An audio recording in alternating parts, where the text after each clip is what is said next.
Pit.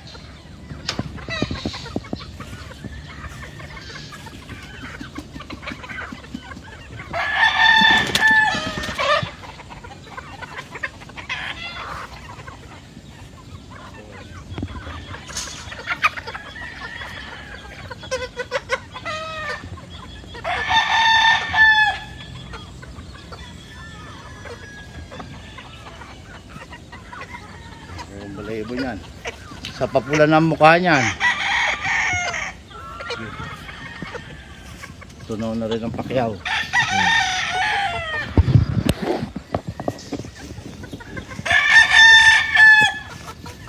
Bigla sukat. Tataas.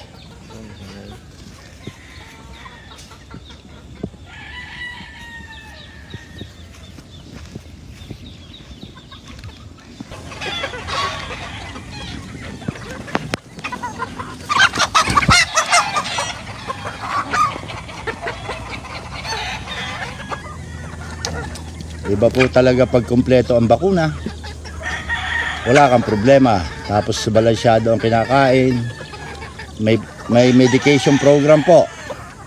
Importante po na kumpleto lagi ang bakuna. Tatandaan nyo yan para wala kayong problema.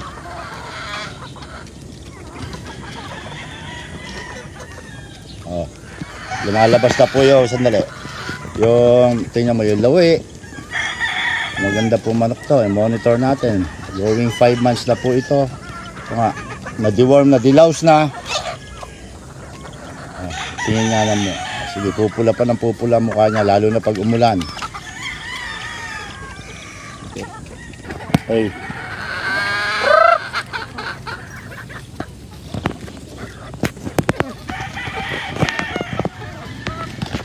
Bilis po lumaki.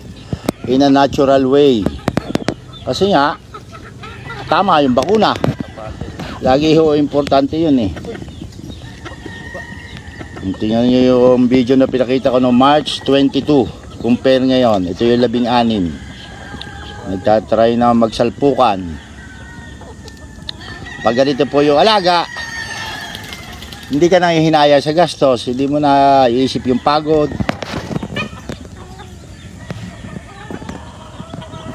Kasi gusto mo yung inaalagaan mo. O, winning town lang po kinakain yan. Kompletong kompleto pa sila, 16.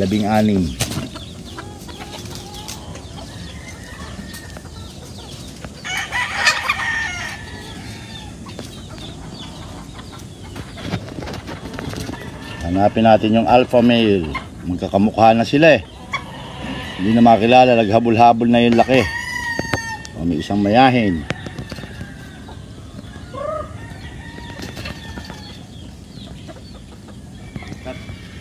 Oh, lahat ho ito mataas. Wala na bansot kasi nga yung pinaliwanag ko sa inyo na hindi masyadong mataas ang protina. Balansyadong protina ang kailangan para wag mag-lack ang epiphyseal growth plate.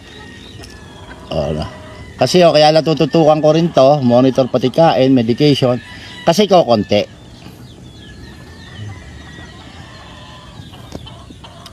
Sa Progressive Poultry Supply, tamang nutrisyon para may proteksyon.